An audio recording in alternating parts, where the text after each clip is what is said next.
when I went to the last Mission Works, I roomed with Ruth Fox, who is a missionary in Thailand.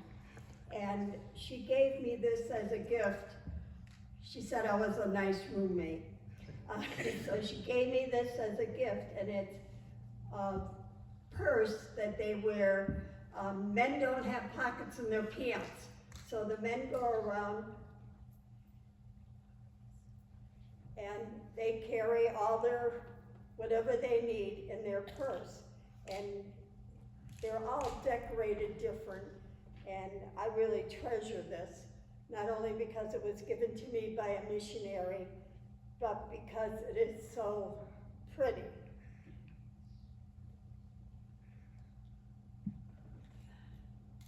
If anybody wants to look at it closer up, then you can come up and look at it and see the bangles that are on it. I'm sorry to say that Brian and Lynette Smith won't be coming to Central Baptist Church. The reason that the reason they're in New England is because of Mission Works, and Mission Works tries to get international ministries, foreign mission to come, and so that's how I'm able to get them. Is if I know that they're coming, I jump on it and try to get them to come, but they won't be coming because of the baptisms that we're having. And there's another church in New Hampshire that is going to be having them speak. I also have to tell you what happened last Sunday, only because I think people need to know how much God can be in our lives and is in our lives. I was in a pretty bad place when I left here, and because I was told I couldn't have Lynette and Brian here. But I went to the grocery store and I bought all the groceries that were needed for the potluck, because I wasn't gonna be around on Saturday to do the bacon. Sue was gonna do it. So I got all the groceries, went to the register, rang it all up. My ATM card didn't work. And I'm going, what do you mean my card isn't working? They said, Westfield Bank's ATM cards aren't working this morning in Stop and Shop. So now I'm really down. I mean, I can't have the missionary, I can't have the groceries. And so I get home and Sue calls and says, the potluck was canceled. And there's two kinds of Christians that are out there. Those that believe that God is absolutely in their lives, and those that think, oh, that was a coincidence. Well, my perspective on life is God is always in my life and doing things for me. And so there it was. The people in the church had canceled the potluck. I was buying groceries, and God said, you can't buy those groceries, and He didn't let my card work. So it's my perspective on life, that God is always in my life. And I just want you to know, you can do the same thing. I don't know how I do it, but it's there. And now I think missionary kids are the most special kids in the world. I mean, not that the Ellinger grandchildren are special, but missionary kids, they're like, they have to carry on what their parents are doing. So there was an interview with the Juanez children, and Sydney now is 14 years old. But when I met her, she was only 8 years old, and that was the commissioning of her parents to be missionaries to Thailand. And she told the people that were in charge of the commissioning that she wanted to do the closing prayer of the commissioning, which is a pretty special prayer. And here this 8-year-old 7-year-old girl is saying the commissioning prayer, the last prayer, and she says it in front of hundreds of people. And it's like, man, she is so great.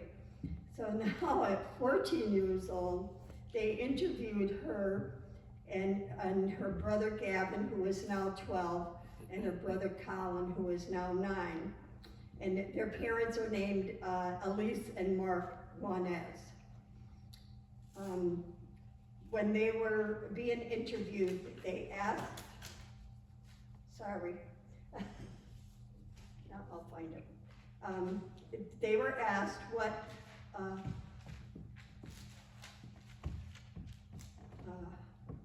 are the 7 things that they want everybody to understand about what it's like to follow God in a missionary society.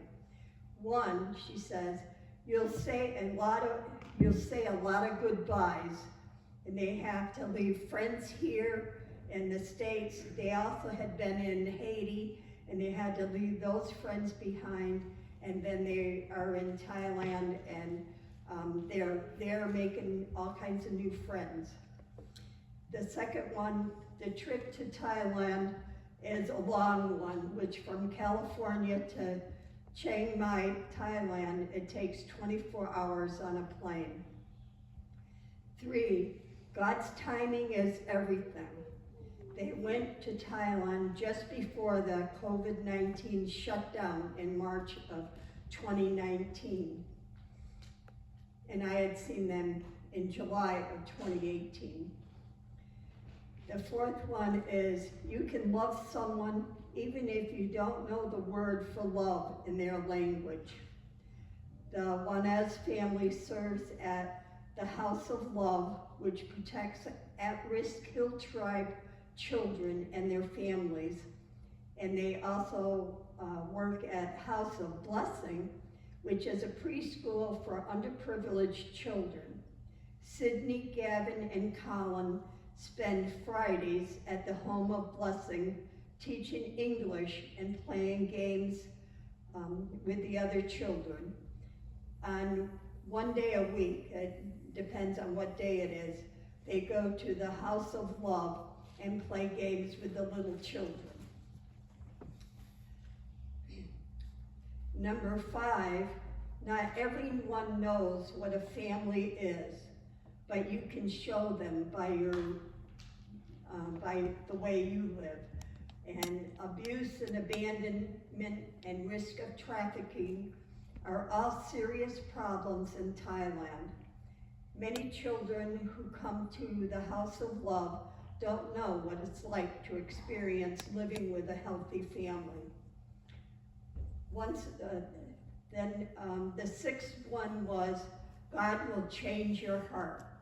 And Sydney knows God is moving in her life now, because when she sees someone who is sad or has a disability, she's moved to reach out to them with compassion, care, and friendship.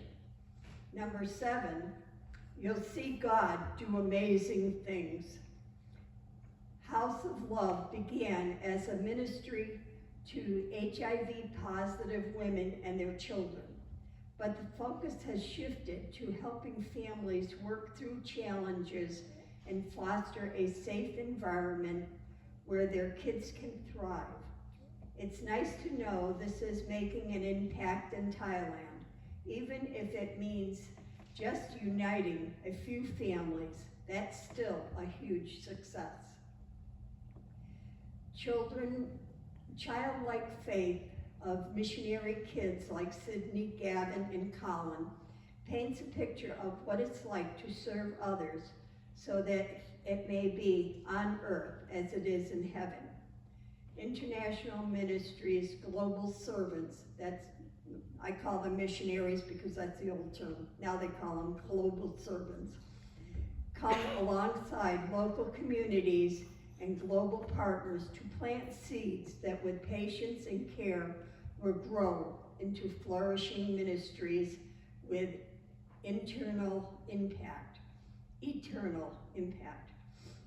Missionary kids lead special lives, but they are still kids, and lack of stability can be quite challenging. Because some kids, some people just move from one mission post to another over the years. That's why International Ministries invest in our global servants and their families. Every year IAM hosts a conference for global servants on home assignment. Last summer, we focused specifically on our missionary kids.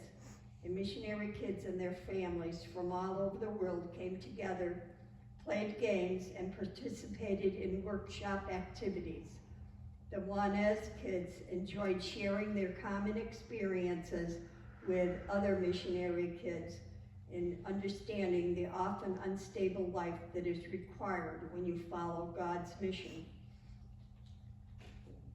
When I was there at the mission conference in 2014 and 2016, there were a lot of missionary kids that were there because that was the commemoration of Adnar and Ann Judson's 200th anniversary of going to Burma.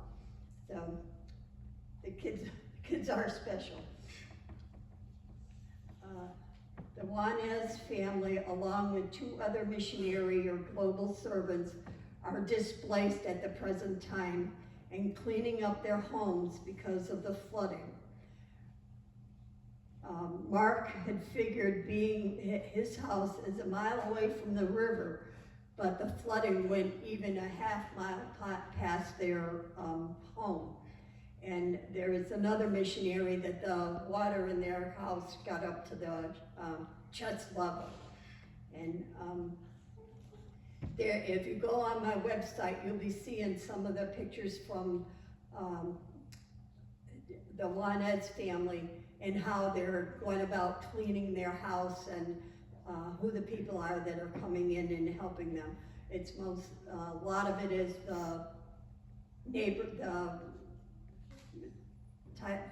Taiwanese neighbors that are coming and helping them.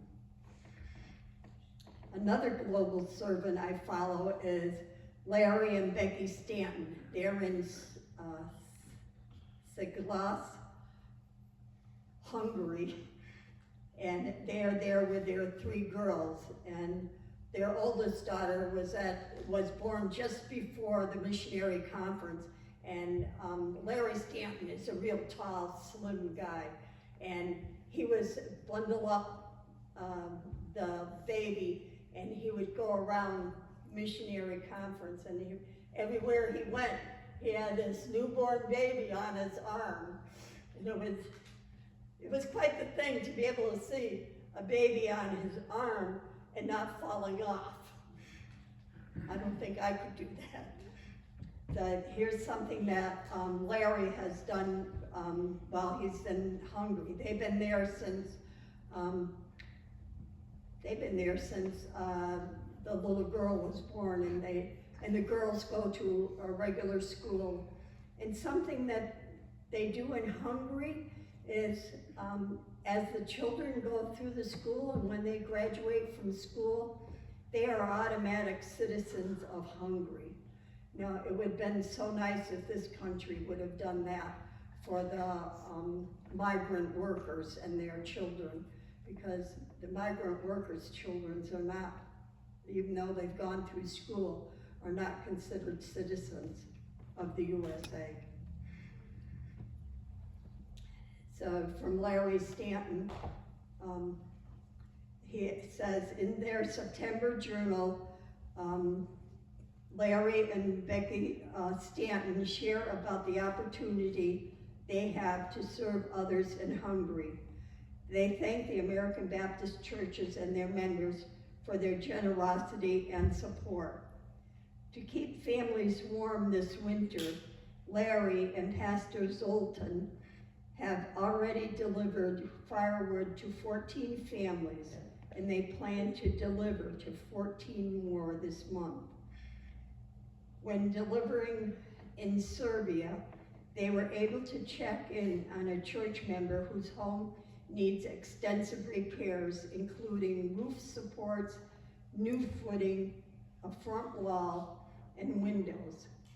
This friend will be staying at the church for 3 or 4 weeks to be safe and warm, and in a warm place to live while repairs are finished.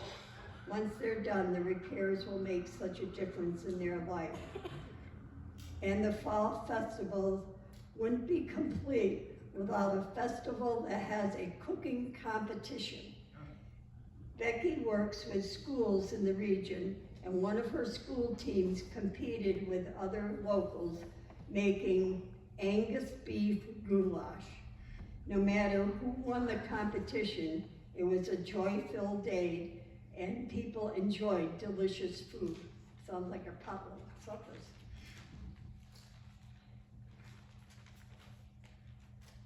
Okay. This is about, from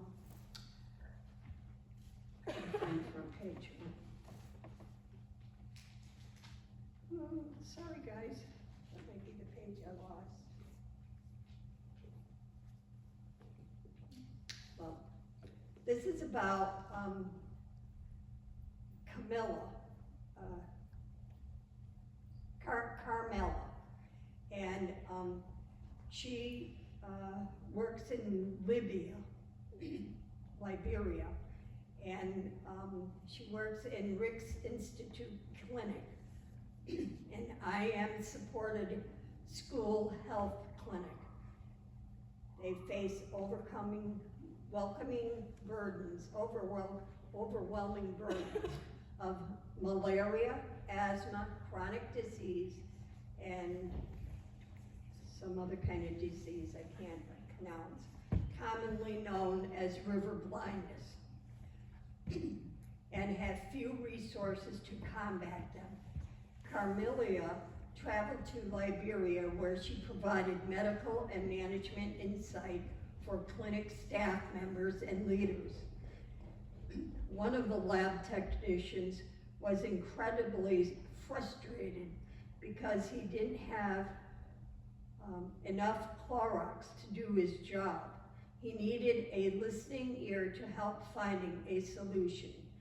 And the people there wondered, how do you run a 24-hour clinic with no lights at night?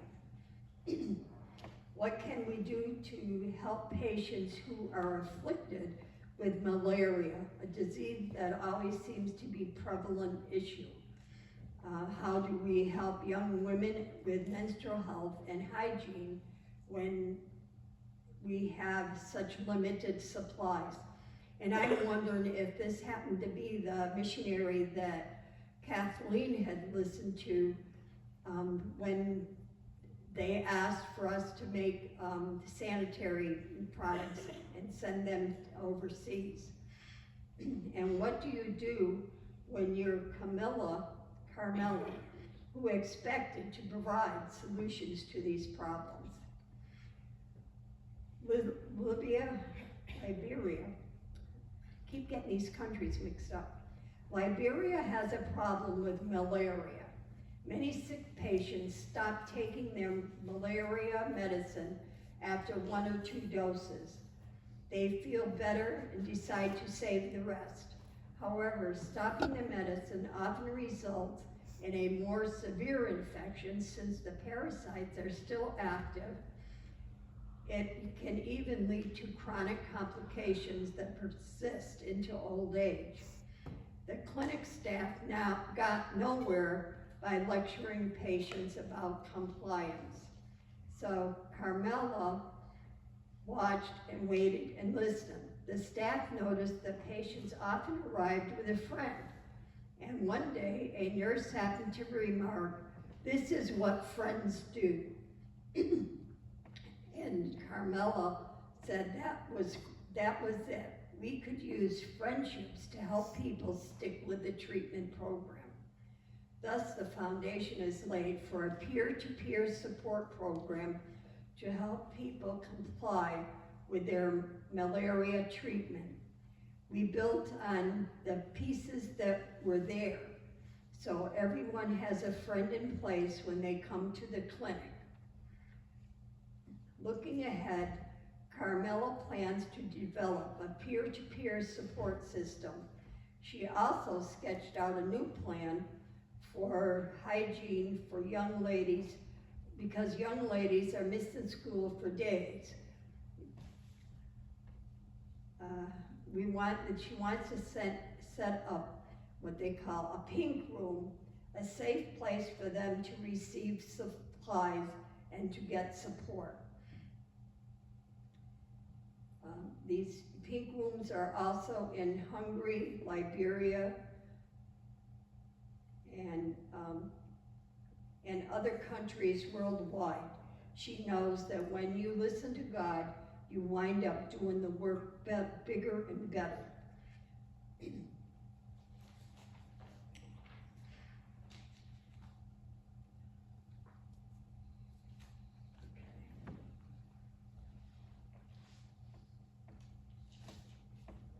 just have to figure out who this is. These are different.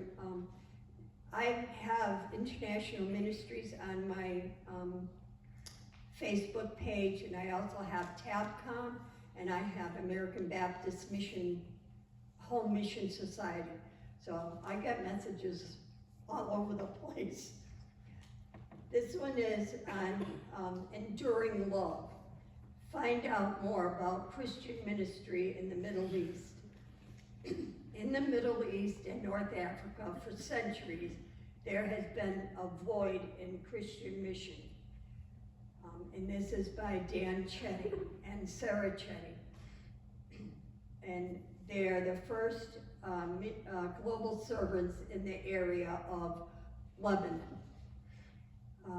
There is also a video about them and with them and talking about what their life is like.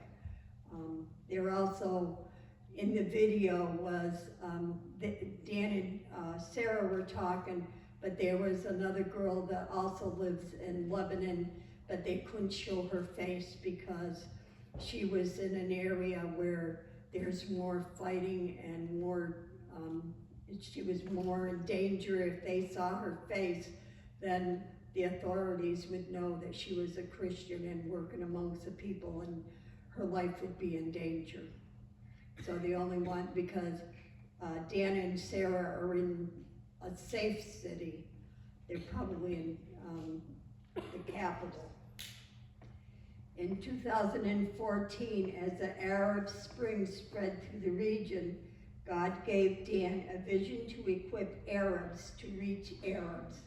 He formed enduring love to enable these Arab servants of God to engage in evangelism, discipleship, and church planting.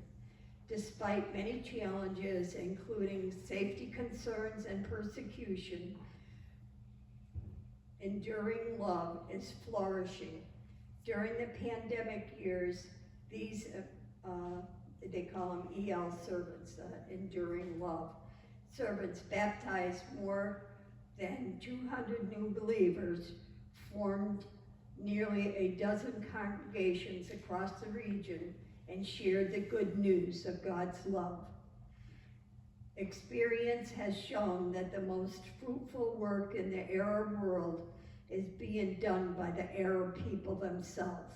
Enduring love empowers 27 Arab servants of God who minister in their home countries of Morocco, Tunisia, Egypt, Sudan, Lebanon, Syria, and Iraq. 20 years ago, during a violent civil war in Darfur, Sudan, Soraya found as the only woman alongside soldiers who called her the mother of the army. Later, she fled to Egypt as one of 2 million Sudanese refugees in the midst of all the upheaval and trauma she experienced. Soraya sensed God calling her to become a Christian. She prayed, telling God that if that was the case, God would have to send a teacher to her home. Not long after Soraya prayed, God sent Abram, a fellow Sudanese refugee and E.L. servant. He shared the gospel and began to disciple her as a follower of Jesus. I became convinced, this is Soraya talking, I became convinced there was no peace without Christ. Peace doesn't come from the rifle. No, there are people I used to accuse. They killed my husband, they raped my daughters. Today, we pray for them. Egypt has become a blessing to us. We were refugees, but God had a plan to bring us here, to open our eyes so that we would know him. As Abram walks alongside her, he has given Soraya a new name. He calls her, you are the mother of believers instead of mother of soldiers. EL servants receive support while a few receive grants for business as mission startups. This is an effective way to navigate faith and ministry in a closed country, leading to self-support. And some of that support comes from World Mission Offering, and that's what we're supporting this September and October.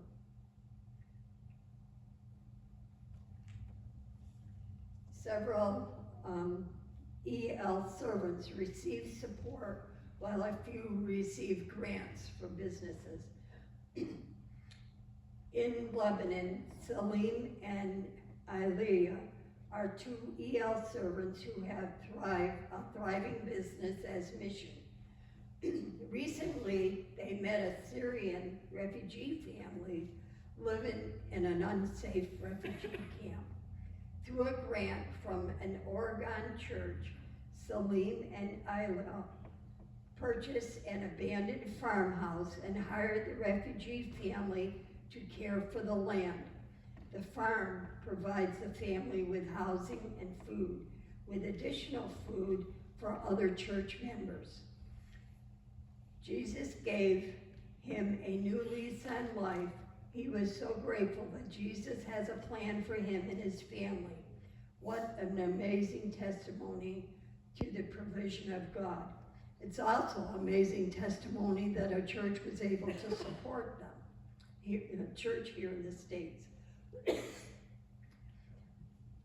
Dan launched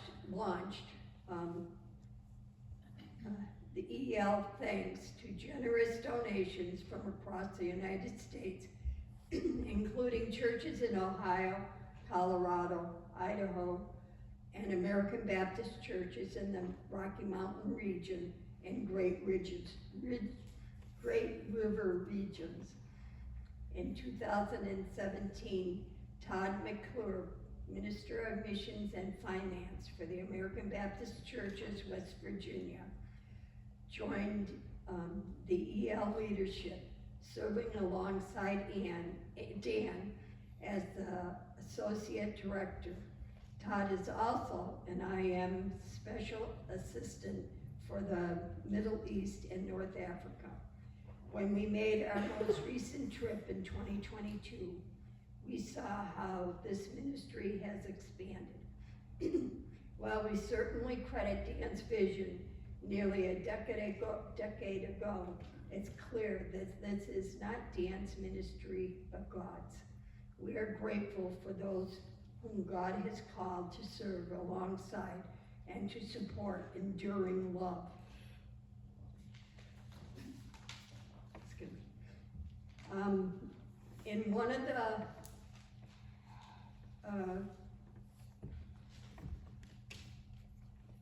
of the messages from International Ministries that came on my page, it talked about that they need support through International Ministries 1 great hour sharing. Excuse me.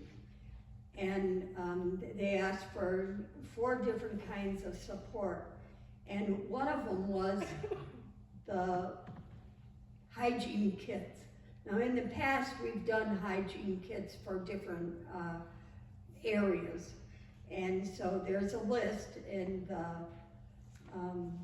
bulletin this morning. And it would be, because it's hard if we say, bring in this, bring in that, because then we have to sort it out.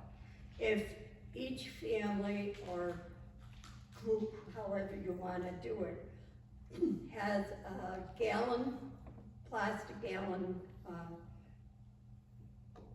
freezer bag, and you put in 1 washcloth, thing of deodorant, toothpaste, toothbrush, a small bottle of shampoo, a wide tooth comb, and it says bars in here, but 1 bar of soap. And that if each family unit brought in a bag with these items in it, then I can send it to the warehouse in New Jersey. And that's something that we can do. It's kind of, we are kind of low on finances, so taking the time to put together a bag for each family, then it'll be a whole lot easier than asking for specific money donations.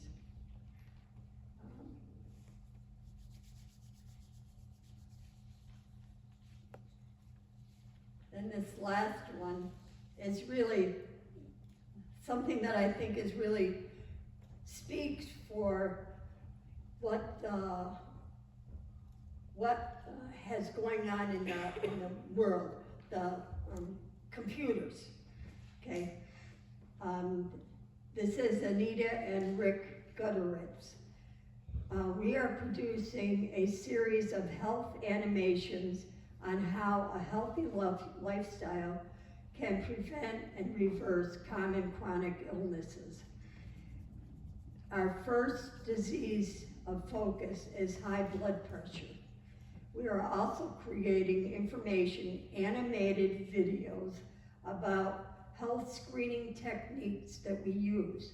We recently produced 2 new titles, abdominal aortic aneurysm screening and arterial health screening with Vic Corder on what that is. Screening takes about 5 minutes to perform using a portable ultrasound. It is recommended that men ages 65 to 75 who have ever smoked. This animation also explains how the aorta aneurysm can be prevented, how they are monitored and treated once discovered. The Vic Corder is a portable vascular laboratory which uses non-invasive pressure waves, Doppler and precision timing measurements to inform about artery and inner blood vessels lining health. So that we have big machines that do that. The studies can be repeated over months while people engage in improving their lifestyle, diet, and receive medical treatment. And these can also be viewed on YouTube. Oh, I didn't even realize that. But it's kind of interesting, they're getting into the modern thing of using the computer and using